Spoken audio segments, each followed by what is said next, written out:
Good day, gentlemen. How are you doing? Doing Good. well. Good, Thank thanks. you. Good. Happy Father's Day. Thank you. Same to you, Reverend Happy Charles. Father's Day to you too, Reverend Charles. Thank you. This is our Father's Day service that we are doing, and I just want to have a conversation with you all. In light of the recent violent deaths of 4 Black Americans. Just recently, we had Rashard Brooks, Ahmaud Arbery, Breonna Taylor, and George Floyd at the hands of current and former police officers in the United States. And I want to have a discussion with you all, being fathers, being truth students here at the Universal Truth Center, um, being conscious Black men in America. I just want to have a discussion with you about your perspective as a truth student, as a Black man. How do we use the principles of truth to navigate during these times? And what can we do individually and collectively to create a world that works for everyone? And we want to tie in this discussion the principle of the value and power of thought. So to get started, first just introduce yourselves to us. We have David Cole, Dudley Allen, Wayne Dawson, Horace Cox, Akil Cole, and Paul Chance. Just take a minute, if you can, just to tell us a little bit about who you are. What do you want to start with? Can start with you, David. Thank you. Sure. Good day. My name is David Cole. And if I could sum myself up in a minute, I would say that I'm a child of God. I am my mother's son. And most importantly for me at this time, I'm the proud father of 2 remarkable young men, Khalil Michael Cole and Akil Layton Cole, who's on this call. And my journey to this point has been to get a clearer understanding of who I am and how powerful my own thoughts shape my world. And that is how I've tried to work in my field as education. I currently am in my 30th year as an educator. I'm in my 27th year as a member of the Universal Truth Center for Better Living. I'm proud to be its current board president. And everything that we're about to talk about today feeds into how I approach my work, my service, and most importantly, my engagement with my family and my sons. Okay, thank you. All right, Dudley. Hi, how you doing? Yeah, that was that's why I love this board so much. Yeah, I learned so much. But yeah, my name is Dudley Allen. I was born in Jamaica, and I came here in '72, studied at Pratt Institute architectural engineering. I moved on to City College where I did a degree in architecture. But when I left college, I decided to go into business for myself. So since then, I've been in business. I got married when I was 25. Yeah, that would be in '78. And I have 2 beautiful kids. Love them all, Jahan and Clint. And 1 inquisitive granddaughter named Kayla. Okay. And I've been with UTC for about 11 now. Okay, thank you. All right, Mr. Dawson, Wayne. Good evening. I am Wayne Dawson, been a member of UTC for 6 years. I'm married to the wonderful Dr. Audrey Dawson. We share a blended family with 6 young adult kids, and 2 grands, a third on the way. Congrats. Still can't get used to the idea of being called grandpa, but it's catching up. I've been a servant leader in many ways. All my career choices have been about helping people. Worked for a long time in New York as the director for a Boys and Girls Club, Children's Aid Society, serving youth at risk. Spent a lot of time in Harlem, was a professor there at City College, went to City College. And African-centeredness has been the thrust of my entire life. just finding my African center and sharing with others, especially here in America, their consciousness around that as well. And I'm looking forward to the conversation about truth and value of thought. Thank you. Okay. All right. Thank you. Mr. Chance, Paul. Thank you, Reverend Charles. I appreciate you for inviting me to be a part of the conversation today. My name is Paul Chance. I've been a member of UTC for a long time, probably since I've been about 13 in my teens. And one of the things that I've been able to venture out and be able to go to college. I went to school at Northeastern University, and then I went to school at Florida A&M University.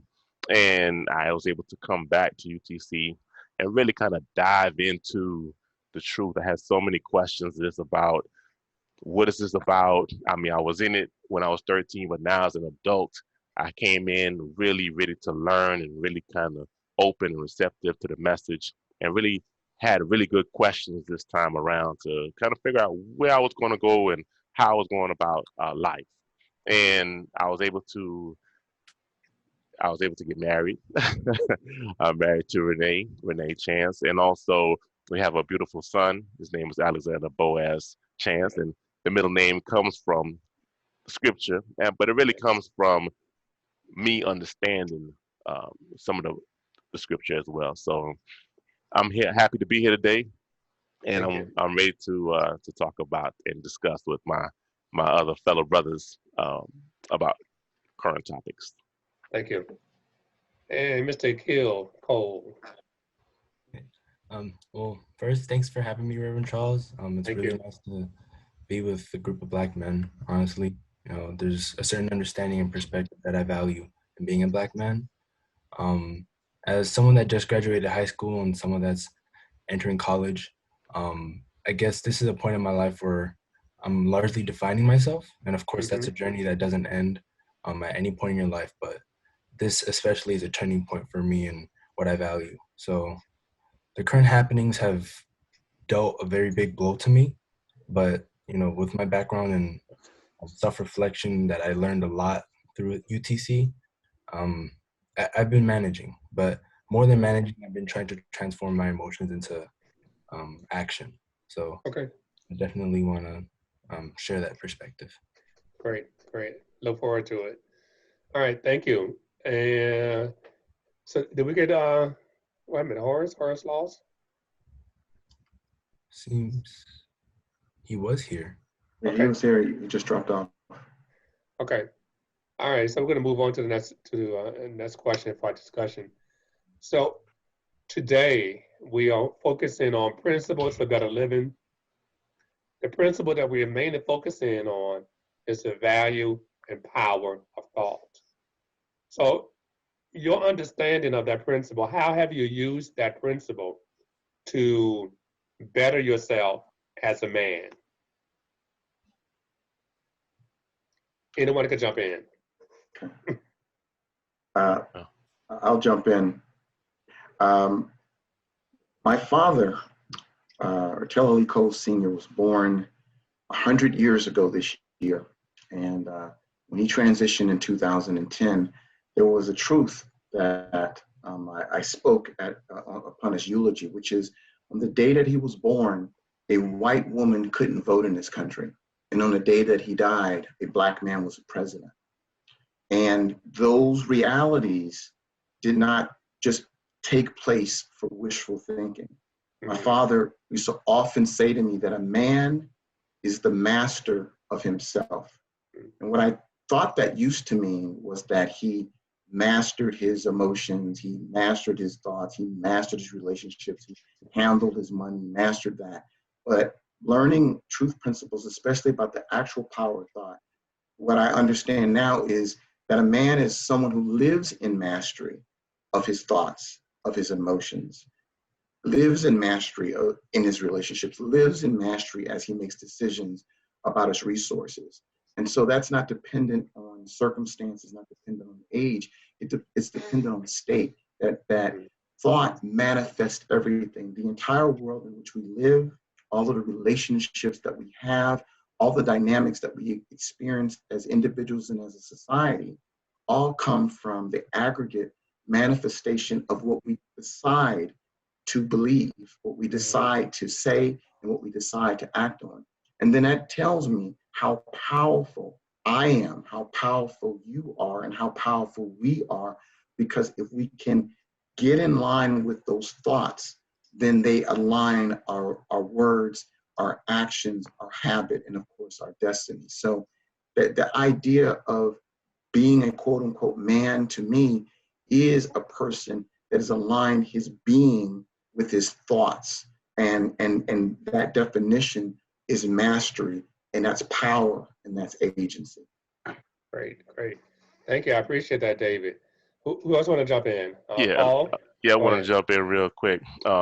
Many years ago, Universal Truth Center did a series on mastering the thought, and man, for me, that was very powerful, and it was very challenging at the same time because I never really thought about mastering my thoughts and being a master of my thought and knowing those thoughts are coming from me, Mhm. and I have to be able to say no. Let's think this way. Right, I have to be able to stop it where it's at and say, let's go this way. So right. that really kind of helped me in just growing. I mean, it was a growth week to tell you the Gotcha. truth. It was a growth week because a lot of stuff, it's so easy to blame others for other It things and is. other thoughts. That's the easy part. The hard Right. part, the hard part is to say that's me. That's the hard part, to say that's me, Mm-hmm. and say, okay, I can do something about that. And it's the way I'm thinking about this, because there's two ways you can look at the cup. You can look at the cup half full, or you can look at the cup half empty. Now, Okay. which one, and that is a thought, Yeah. right? So that's a thought. So which way are you Correct. looking at the cup? You looking at the cup Yeah. half empty, you look at the cup half full, or do Gotcha. I have enough? So I just wanted to jump in there. That was really a powerful lesson for me, and it had an impact on my life, on that series of master your thoughts. So Gotcha. Gotcha. I'm still working on that, as we Great, all great, are, great. continue to As we grow. all are. Yeah, yeah. And what I heard you point to, Paul, was taking responsibility Yeah, and not being a victim yeah, of yes, circumstances. yes. That's the easy part, Reverend Charles. Right, As you already know, one of the main things that the Universal Truth Center has taught me is responsibility right. over everything. Every single thing in the world that I've learned is responsibility. Take responsibility and be able to, it's a thought there that you can master. And you can say, you know what, you might be looking at this as bad, but I'm going to master this thought, and I'm going to Hmm. see, and I'm going to learn from it. I'm going to grow from it. I'm going to be a better Right. person for it. Okay. Yeah. Cool, cool. Appreciate that. All right, you didn't get a chance to introduce yourself, I don't think. Um, Yeah. um, can you just tell us who you are and just share with us your thoughts, your understanding of the value and power of thought? Yeah. I've been at UTC nearly 24 years. I've been in the US nearly 40 years. Initially went to New York, went to Baruch College, and then Fordham University, major in finance, work for a financial services company. But in terms of my development outside of work, I've always thought of that as pretty much on par, if not as more important than some of the things that I do at work, because the value of thought, as you indicated, a lot to me came out of my father's experience. He worked for someone for a while, and then eventually he went out on his own. And believe me, it wasn't easy at first, but I see where he succeeded, and I know that he was a praying man.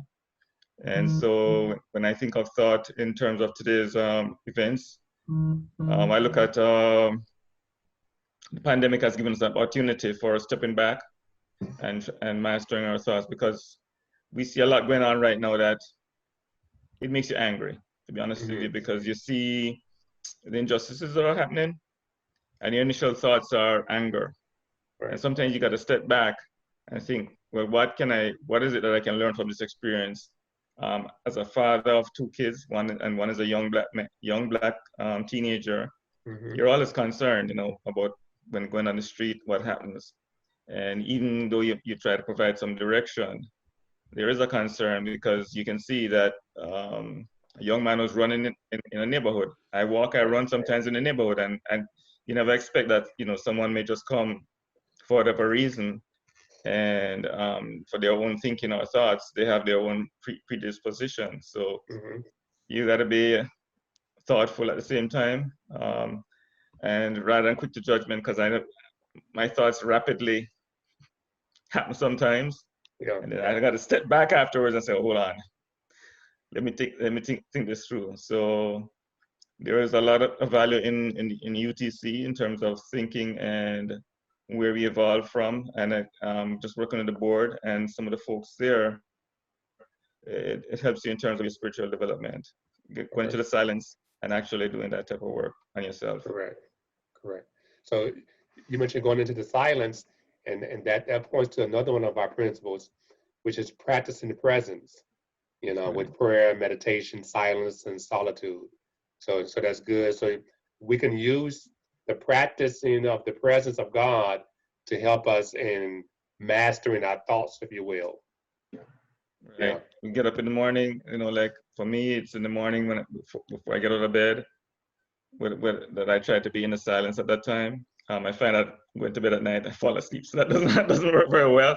Right. My best times is usually in the morning, like 6 o'clock in the morning before I actually get out of bed, to either be in meditation or just pure silence.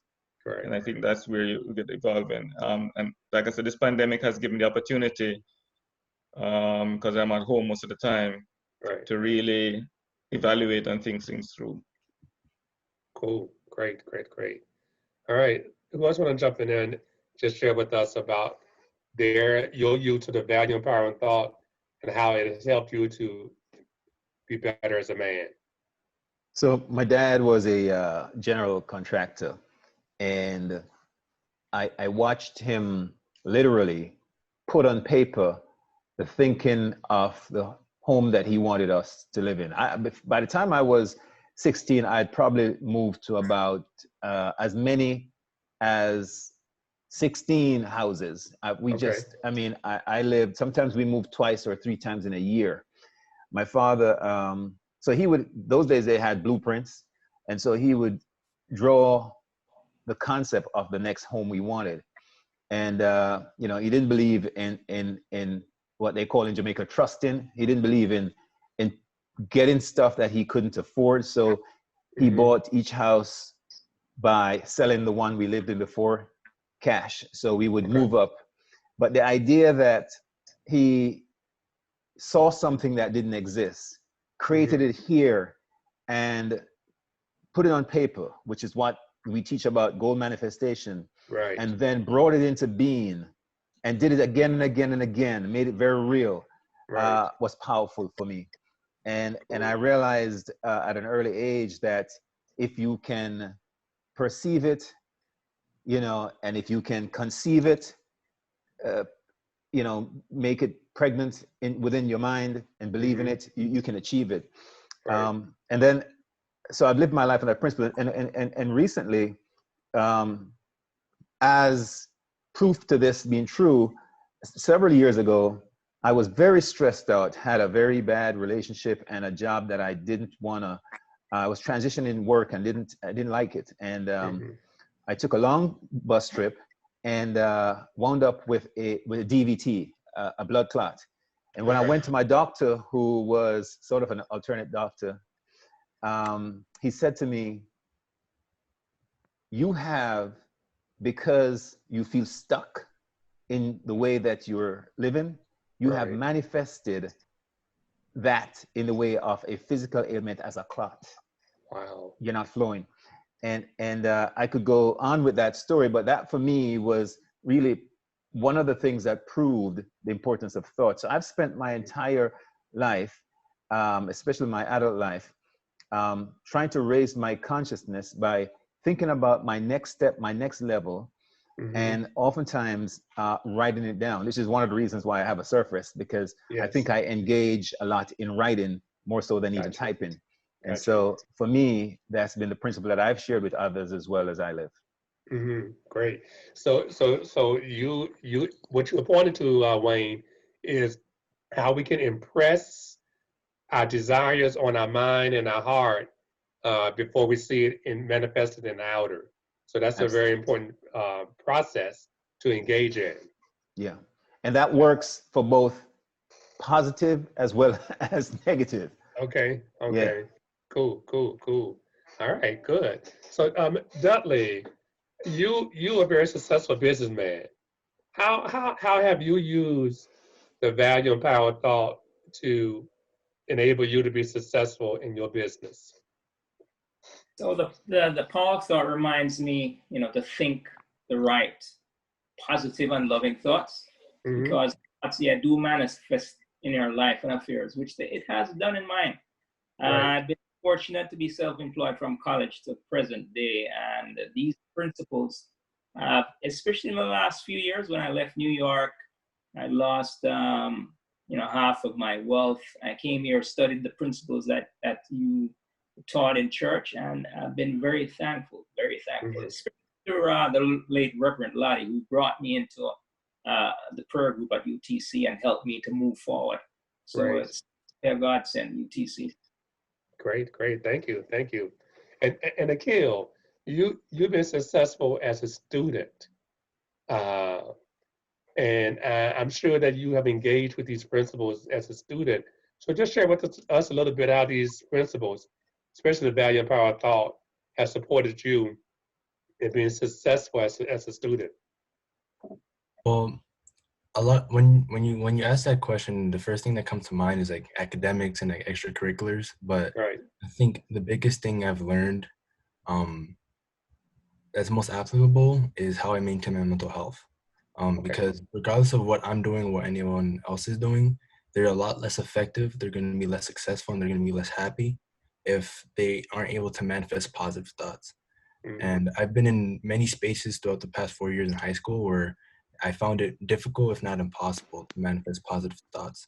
And it wasn't caused by my circumstances, because the circumstances were pretty consistent. I was blessed with a really consistent home life. It was because, for whatever reason, I was blocking myself from being present. I would, spend more time than I needed distracting myself from perhaps pain that I was feeling, or the overwhelming anxiety I might have been feeling. And when I did decide to sit down with those thoughts, I acknowledged that they were there and that I was stronger and separate from those painful feelings. So I was able to manifest the idea that I'm strong enough to confront the circumstances without having them absorb me.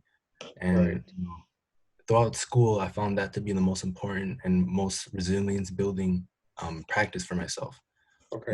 And especially in the past 2.5 years, I've paid a lot of attention to meditation. I like to, get up, drink some water, take a shower, and then spend 20 to 15 minutes just being silent and being present and putting on my mental armor for the day. And that allows me to be resilient for school. All right, I want to shift the conversation just a little bit now, because today is Father's Day. And the role of a father is so important, so vital, especially in these times that we're living in today. So this is going to be a two-part question. The first part is, what do you see as a Black man, as a father? What is the role of a father, especially today? David, you want to get started? Sure. We have so many narratives and scripts about what it is to be a man, and then that plays out into what it's like, what it means to be a partner, what it means to be a father. And some of those narratives aren't healthy or even practical. One of the things that I believe fathers should be is a model. And because in reality, and we hear this a lot about father protects, and when your children are in hand, you can't, because you control the environment. But the reality of the world is you can't protect anybody from anything. You can actually prepare people And you prepare by teaching, you prepare by modeling. Akil and his brother can tell you that living as a Black man in America, and unfortunately, I as an individual have been at the end of knees and batons and guns to my head more times than I care to count, and more recently than I care to think about. And because of that, I realized that if I, in my 50s, am still getting guns pulled on me, still being told that I look like a perp, if my promotion and career trajectory often is impacted because somebody's intimidated by my just intelligence, how can I protect my son who's working in the world and going to FIU, or Akil here who's about to go to Georgetown in DC in the midst of all the madness? And so that self-mastery that I talked about earlier has to be internalized, manifested, and taught. So there's a lot of talking in our household. There's a lot of demonstration in our household. There's a lot of role playing in our household. So in order to go somewhere where you've never been, you need a guide. And so I believe that the role of a father is to be a guide. You know, my own father loved me very much, but the circumstances of my existence weren't healthy. My father sexually abused his stepdaughter, which was my mother. And so that's a pretty tough start. And I had to reconcile as an individual having a father who treated me well, but was abusive to my mother and to his wife, who was my grandmother, and the lies and the secrets that came with that. And it took me decades to reconcile that you could love somebody and be a poor example. You could love somebody as a father and not be a good model. And so I did not have the best model of a father except for that love that he had for me. And so I had to look at other men. I had to study other men. I had to decide. And to Wayne's point, when I was 15 years old, I wrote a list of all the things that I wanted to be as a man, and wanted to have as a man, and wanted to do as a man. And and at the center of that was to be a present, loving father. All of the things on that one side of the list, I ran against what my father was, and the only thing that he was present and loving. And all the other things I had to figure out with the help of men like yourself, and apply that power of thought to the parenthood. I actually wanted two girls because I was raised mostly by women, and God decided that He had a sense of humor. He was going to give me two boys to tell me, in order to be a man, they have to see a man to challenge me, I believe, to be the man that I pray God that my sons got to see, so that they could become the people that God meant them to be. Cool. I appreciate that. It's powerful, powerful. Okay, thank you. Who else want to share? What does it mean to be a father in today's America? Go ahead, Paul. That's it. Okay. No, go ahead, Mr. Scott. Go ahead. I'd say that in today's environment, it requires a lot. You have to be pretty thoughtful. I see myself as more as a guide than, because my kids are now teenagers, one's going past teenager. And in some respects, their thoughts are pretty much there. And sometimes I have to learn to respect their opinion, because I feel that I can be, I guess, maybe overwhelming, and in terms of what I think is best. So it's for me to actually listen and help them in terms of just guiding them without being overwhelming. So it's a balancing act. And then when we look at what's happening in the outer environment, you realize that there's a huge role as men for what we play as examples, and also helping younger generation as they come along. I'm involved more in my alumni association for younger, and I went to a boys' school, boarding school. So we try to assist some of those kids who are not as fortunate, but they have talent, by helping them with some paying for tuition or transportation, what have you. And I'm talking in Jamaica. And the same here. I know that in my evolution, once I stopped working full time, I'll be more involved, whether it's the Boy Scouts or some entity that works mainly with males, because there's a at-risk scenario here, and we have a lot of young boys who are ending up on the wrong side of the tracks, not because they want to, but because the systemic issues directs them more in that role. And so you got to be strong for those who you want to put them on the right track so they can be successful young men, because a lot of our young men, they are bright, they just need the direction and assistance. And so this teaching helps us in terms of how we can move forward, because sometimes we don't have the answers, and we have to go within and find some of those answers that we're looking for. Because if we just went random thoughts, we'd probably go down to some stupid stuff too. Right. So right. it's this thinking here and this teaching here assists us in terms of our own evolution. We know that we're thinking ourselves, and that as life goes along, we're not in the same spot that we were 10 years ago. Right. And we got to think, what is it? What are my next steps, and how can I achieve that? And sometimes you have to go into spirit. Sometimes we think we know the answer, but the thoughts that come to us might say, no, it's a different way. And we got to be open to those and receptive to those guidance. Okay, great. Thank you. All right, Paul. Yeah, Reverend Charles, thank you again. It's on my mind, so I want to go back to the thinking, the power of thought, if you don't mind, just for a quick second, because what I was thinking about was the power of thought is such a practice. So, one of the things that we don't think about is the power of thought is a practice. We practice it every single day, that power of thought. Whatever you're thinking is a daily thought. It's a daily thought. It's a build-up, right? It's a build-up. So it's like basketball practice or football practice. Say whatever you do in practice, you're going to do in the game. So when it's game time, when that situation comes up, what are your thoughts? What are you thinking at that point in time? Because it's the little things that build up to be the big thing.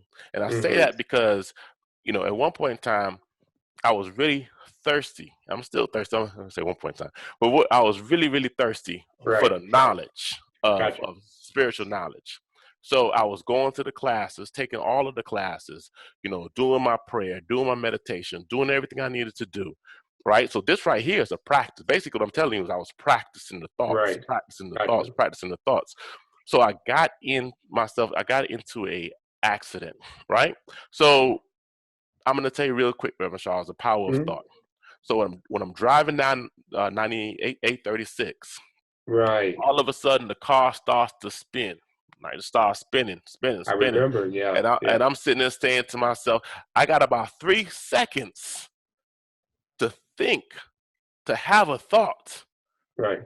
And the only thought I could think of, at first, it almost said, I'm about to go. Yeah. But then another thought came and said, everything is going to be all right. Right. Just be still and know everything's going to be in 3 seconds. Reverend Charles, I'm talking about 3 seconds. I got you. It's a practice of thought. Yeah. And knowing when that car starts spinning, it slammed against the wall and slammed over here and almost went over the cliff. And that car was totally, totally destroyed. And I walked out of that car unharmed. If I would have had any other thought, I don't think it would have came out the same direction. Gotcha. And I'm saying that because thought is a practice. Don't wait for the game, because when a game comes up, it's what you've been practicing. I got you. So you are pointing to habit, because you had the habit of thinking in a certain way. When the time came, when it was crunch time, it automatically came up for you, the right thought that you need to have. The right thought, Reverend Charles, yes. And it's so important about the practice and going to the classes. The classes are important. Right. Doing your own work, asking your own questions, getting to the nitty gritty, and just constantly going and having that thought that I will get this. The Lord will provide. He will give me an answer. So you just got to keep going and don't look back. You might turn into a pillar of salt. Don't look back. I got you. All right. I love it. But okay. to talk about the fatherhood. I'm 10 Yes. years. I'm 10 years into to being a father, and my father taught me, to be a man, and I watched him, and pretty much he was a hard worker, worked really hard, and one of the things is that he probably wasn't, didn't have any degrees or anything like that. Came from Trinidad, and just worked really hard and built himself up. And that's one of the things I look at and I see, like, you know what? As long as you have the determination, as long as you have the mindset, as long as you keep pushing, you keep going forward. It doesn't matter how many degrees you have. It doesn't matter. All the big houses, all the money you may have. As long as you continue to work hard Hmm. and stay focused. One of the things he taught me is just stay focused. Just keep working, keep working. You might not be the best at it, but Right. you just got to outwork everybody else. Just Just keep working. They'll see it. just keep at it. Just keep at it. And that's one of the things that I'm instilling into my son, that just keep working, keep Right. focused, keep going. Don't worry about everything else. Stay focused. And it's important that as African American men, we teach our sons that just keep going, keep Hmm. going. Stay focused. Don't let anything block you out. We spend so Right. much time on the social media, 8, 9 hours, 10 hours on social media, 10 hours on watching TV. But how many hours do we spend on just working and developing ourselves? If you spend Yes. 2 hours just working and developing yourself a week, Yeah. Yeah. you're gonna be a better person for us. So I keep just putting that, instilling him in him, that hey, you can be better, you can develop yourself. And as I push that to all of the young people out there, and then just focus on developing yourself and becoming a better person, and Got it'll you. pay off in the long run. I love it. I love it. Thank you. Thank you. All right, Wayne. I think I saw you want to share a few things on what it means to be a father. I don't know how you saw it, but that's thought. So Yes.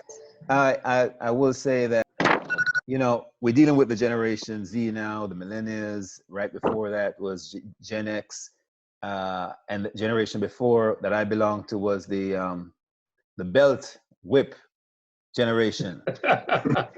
Okay. That's the generation where my father was about the discipline, and he brought out a belt. In fact, he had a special belt that didn't hold up the pants, was just for me. And when I Okay. found out where, Yeah. when I found out where that Yeah. was, I hit it. All right. Yeah, but It wasn't the baby boomers, it was the bottom boomers. yeah. I love it. But uh, and I know this sounds warped, and people would say, "Hey, no, that's abuse." But I know where he came from, and it came from a real deep place of love. It was Right. about discipline, and it wasn't like whipping. I mean, if I had to do it again, I'd negotiate with him to do it differently. But nonetheless, I give thanks for the direction changes that came out of those, because it wasn't the kind of stuff where I couldn't go to school or I was in the face damage, but it connected for me with his love, because right after a spanking, I would be sat down and given a chance to process. And that sounds Right. weird, but that's true. Gotcha. But I came up seeing my mother as the nurturer in that sense, in that, when dad would do that, and then he would sometimes feel bad and he'd go off too. She was the one who came and offered me ice cream and all that stuff. But she was also the one who, made sure that food was prepared at the table and all that stuff. My dad prepared me in a different way for the external world as a man. Right. There's a Right. psychology as a man that I think, and I know they're great single mothers, but there's something I think that men can do in a home as fathers that comes from the psychology of being a male yourself. And what I learned, having had David talked about the joke of having two girls. What I learned is that not David, somebody did, but what I That was learned, me. Good, David. I had two girls first, and then my two boys, and it meant that I had to soften and have that balance where not only was as a father I was the disciplinarian, but I was also the father nurturer as well. So I played both roles. And then when I had my sons, I had to flip again and show them that even though for me it was machismo, you know, this is how men move, I recognized that my kids taught me this, by the way. The biggest part of parenting that I understood happened in my later years when my kids all became adolescents and above, when I recognized that they were beginning to teach me how to be a father because of their response to my actions. And it didn't work. The need to control, as parents, we think about power, which in a sense is not a whip, but it's abusive, because when people aren't given the right to express and to grow along the channels, like David said, you can prepare them, you can't own them. And so you are there as a guide. And as a father, I learned that, and especially learned that as my kids started growing up and taught me that lesson. So, you know, that's my contribution. Yeah. Thank you. Thank you. All right, Dudley, what do you see as the role of a father? You know, it's in my earlier days, I've been very, very fortunate. And, you know, my son and my daughter, they've been pretty good. They've been very good at school. So after high school, I decided, hey, you know, let me give my son a car, you know, a nice car. Give him a car, it's convertible. And the first thing that happened, got stopped by the cops. And I always taught him, say, hey, when you get stopped by the cops, just don't forget about the ego. Anybody with an ego, any form, you're in trouble. Whatever they do it slowly. And about 3 weeks after that, he crashed the car. So then, you know, from then on, I let him buy his own cars.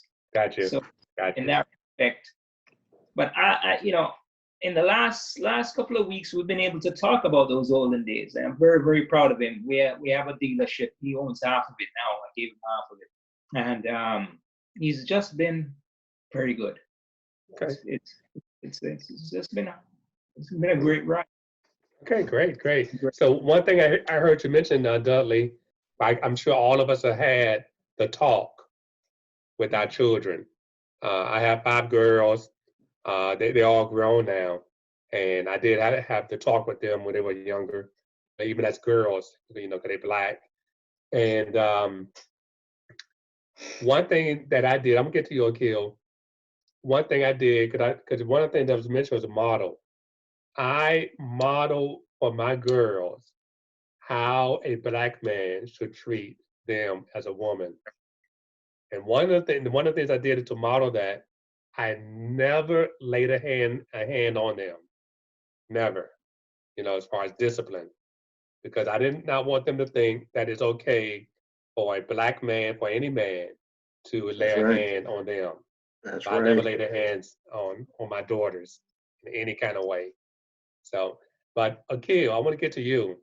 I know you're not a father, but you have a strong father who's been a great influence, not only to you, but to other youth. So from watching your father, and I know you have other men in your life who have worked with you, mentored you, and so forth. So what have you learned at this young age as to what it means to be either a Black man in America or even a father?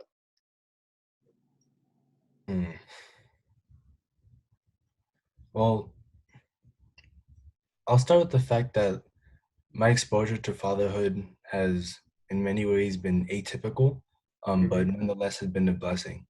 I mean, like you stated before, and as you guys can see, my dad is an awesome dude. He's smart, he's communicative, and he serves as a great role model for me. You know, I honestly couldn't ask for a better man to serve as, you know, my guide.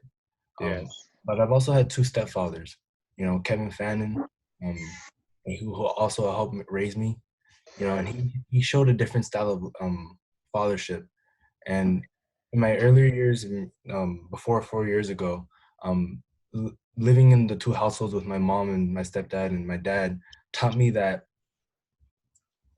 what my dad often says is all roads lead home, you know. So there are different ways to express oneself as a father. Yes. And even though Kevin is a white man, he still taught me that responsibility. He reinforced the lessons that my dad taught me. Mm-hmm.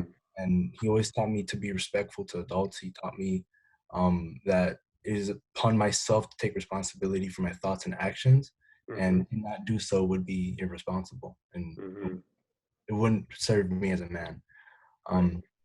And more recently, with my current stepdad, Darvin, he's taught me, in many ways, he's been a more typical machismo sort of man, but that Okay. hasn't been bad in any way, shape, Yes. or form. He's taught me to be a bit more direct. He's taught me that my voice isn't something that I should be afraid of, and that I can be both communicative and assertive. Yes. I feel like Darwin's definitely done a really good job in reinforcing that particular lesson. Great. And Great. as far as being a Black man, the schools I've gone to, from elementary all the way through high school, have often, I won't say have isolated me, but Mm-hmm. often left me with less exposure to Black men than I would have liked upon Okay. reflection. Okay. And I've been blessed that my stepdad now and my dad are Black men, and I'm in a community of Black men, but not seeing a lot of young Black men in my schools made me have to draw upon the experiences of my adults. So Great. I've learned that to not take the narratives that I see in the media. I've learned to be very critical and to be open and understanding that, like all human beings, Black men are complicated. Mm-hmm. We are not a monolith. We are not believing in all the same things, but ultimately we're human and we're allowed to express ourselves differently. Great. And that's something that I want to be able to carry forward in my college life and beyond. Because I know that I've encountered it, especially in the past few years, but there's narratives about Black men that simply aren't true. And I want to confront those untruths with truth. And those Amen. truths come from my house. Great. Great. I feel so confident about our future because of young men like you. So thank you. Thank you. Wow. So as we get to wrap this up, I don't want to leave out what's been happening in the news lately. Opening this conversation about that with the violent deaths of black men, especially. What has been your reaction as a Black man, as a truth student, and what do you think is the answer for us moving forward as a nation, as a world, as a community, in a positive way to help create a world that works for everybody? Um, and I know each one of you all could give a long dialogue on this, but as much as possible, keep your answers short and sweet, but powerful. I'll jump in on this. Sure. Um, Especially with the Ahmaud Arbery case, I was angry, very Right. angry, and very in pain. Even today, learning about the killing of a young woman, she was 19. She was a protester in Tallahassee. Yes, I And just heard about that. each time I see this, I feel a lot of pain, especially now with the more exposure. But because of the truth principles, I try to couple that pain with a process in which I turn my pain into action. And one of the Mm-hmm. actions I take is I'm working with a voter registration drive through an organization started by Michelle Obama called When We'll Vote. Right. And for me, the timing couldn't have been better for partnering that anger with action, because otherwise I feel like I'd be not lost, but just not productive. Gotcha. So it's just been a matter of Wow. turning my anger into productivity. Right. Turn your anger into something productive. Great. I love it. I love it. Who else want to jump in? I can be short and brief. Yeah. Okay. So, yeah, we're in a difficult time now. Very difficult time. I continue to pray for change that America needs. Equal justice for all. And in that respect, I encourage people to be calm and to go into dialogue. Mm-hmm. and be respectful of others and demand respect for yourself. Right. Because I see there's a light in the tunnel. This is something that is blown up so big, and it's gonna have fruitful results. So Right. we have to be careful. We have to be smart, and we'll get there. But we must encourage people, as Akil said, to vote, and Yes. let's move forward together. Amen. Cool. Love it. All right. Yeah, I think I'll jump in there next. Okay, Paul. Reverend Charles, you know, one of the things, like Akil said, it angered me as well. But also, I put myself in that same situation. It could have been me. You know, Mm-hmm. I don't know too many. I don't have too many friends that could not say that could have been me. You Right. know, so we've all had some type of situation, some type of run in, some type of, you know, happening that has given us that experience to be able to say that could have been me. You know, I've Yes. had something like that happen before, Right. but it didn't turn deadly. You know, so thank God it did not turn deadly. But I think one of the things right now is that dialogue is so important. We've been hiding the dialogue for so Mm-hmm. long. Well, we might have Mm-hmm. the dialogue among us, but when we go to Yes. work, it's not to be talked about. Right. Yeah. So you know, but it's there. It's there and it's not being spoken about. Nobody wants to talk about it. Nobody wants to talk about it. And I think we have to be able to have that dialogue, that understanding, because now you're seeing it's almost a perfect storm, you know, where people are able to express themselves right now. Mm-hmm. You have multiculturals coming out. You have a lot of cultures coming out. It's not just one dynamic that's coming out. Right. You can see more than one dynamic. Is, you know, people are out of work. You know, people are frustrated. People are, you know, want to they want to make something happen, Mm-hmm. and this is long overdue, long It overdue. is. So It is. it's about time that the nation has come together and let's move forward in the forward direction. And I think it starts, like you said, it starts with dialogue first. Starts It with that does. dialogue, and also not just dialogue, but you know, we got to do the work. Yep. Yep. We got to do Yep. the work. We got to So do we the got to. work. Yeah.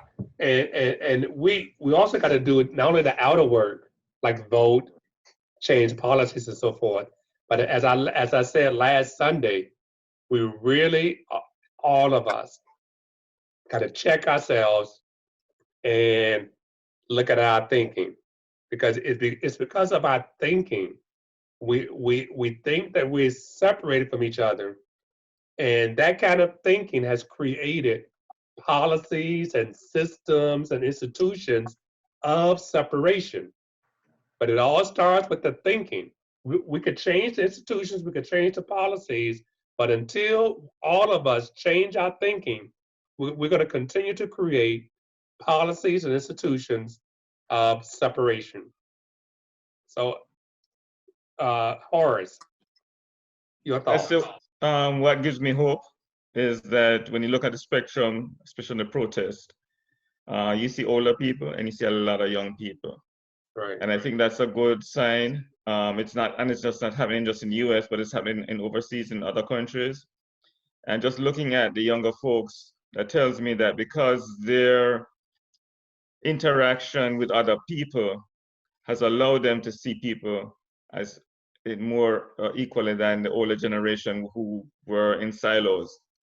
And fortunately for me, company that I'm at, they are very inclusive. There's a lot of dialogue, and it's not just dialogue, but you can see it in the policies. I'm not saying that there isn't racism, but I'm just saying that I've been fortunate in that respect.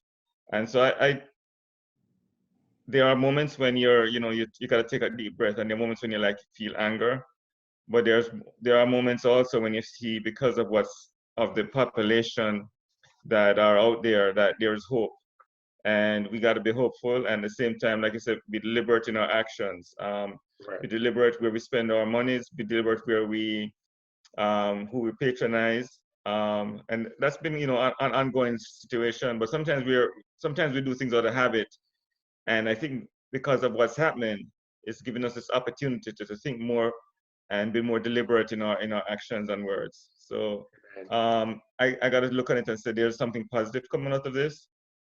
and we got to be hopeful at the same time. Yes.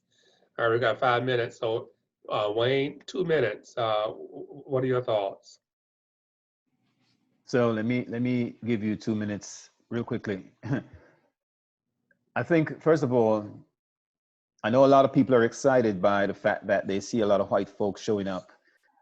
And that's great, because you want to have the thinking in terms of the masses. But we have to be careful. This is our agenda. We can't let anybody shape the agenda that we have. So what typically happens in Black organizations is they legitimize and validate themselves by how many white people that shows up. And this is not about racism. It's about self-love. I think we have to be fully accountable and responsible for how we move forward in terms of the agenda that we have as a people. What has happened to us as a people is that we've been separated, lost our land, lost our language, lost our culture, lost our spirituality, and borrowed from others who have oppressed us for centuries. Yes. And I think what needs to happen is, as we start telling our story, and this COVID has worked for us, because now families are sitting home and self-teaching and speaking with each other for the first time in a long time. This needs to keep going without COVID. And as we start telling our story, who we are, I think the sense of awareness will change our self-concept, our self-ideal, will allow us then to have a bolstered self-esteem. And I think once people start as a collective raising self-esteem as African people, then we will recognize that we can love each other, because we have that common element as brothers and sisters. So if you can see the divinity in me and I can see the divinity in you, and recognize what's happening, it's the beginning of that conversation that we're seeing right now, where people are saying, I can't believe they just stomped him out. So I think we got to get back there. And I think you talk about thought. I think it's important for us to recognize that we can function through love, but we must be able to keep the focus in terms of self-preservation. Now, if there's self-love, there's going to be self-preservation. You can't destroy yourself, which means come sell dope in my community, if you truly believe that you love yourself and your brothers. All right, thank you. All right, David, 2 minutes. Sure. I've been really focused on perspective. We talk about starting the conversation again. Listen, this journey has never stopped. Like I said, because I've dealt with so many negative dynamics, none of this surprises me, because I choose to talk about it and I choose to look at it. So I'm gratified that this vigilance that some of us have been doing, saying that the giant isn't dead, it's just been sleeping. See, we talk about the devil, and it's starting. The racism that we've been dealing with didn't go anywhere because Martin Luther had a dream. Right. But the power that we have as a people never went anywhere. They may have taken our language, they may have taken our religion, they may have taken that, but they never took our power. Yes. And so the thing is, you don't have to find your power. You have always had it. My great-grandfather was a slave. My great-grandfather was a slave. Right. And I am here. I look at how incredible our children and our grandchildren are, even when their greatness was sleeping, even when they thought everything was cool, they still come through. So I think what helps us is that it's not so much the realization, but the reawakening and the willingness to talk about what we need to be talking about, right? Our power financially, our power spiritually, our power relationally. Some of us have been sleeping on it, but it's always been there. We're not having a new civil rights revolution. It never ended. It didn't even start in Birmingham, but there are ups and there are downs. And for the last 35 years or so, we were on a downslope, and now we're on an upslope. So we should take advantage of the energy. I am so hopeful and so proud of my son's generation. And I want to thank all the men here for being a part of this conversation. Mr. Horace Cox, David Cole, Wayne Dawson, Paul Chance, Dudley Allen, and Akil Cole. Thank you very much. And I hope and I pray that this conversation will be a blessing to those who will watch it on this today, Father's Day. Happy Father's Day again. Have a wonderful rest of the day. Peace and blessings to you.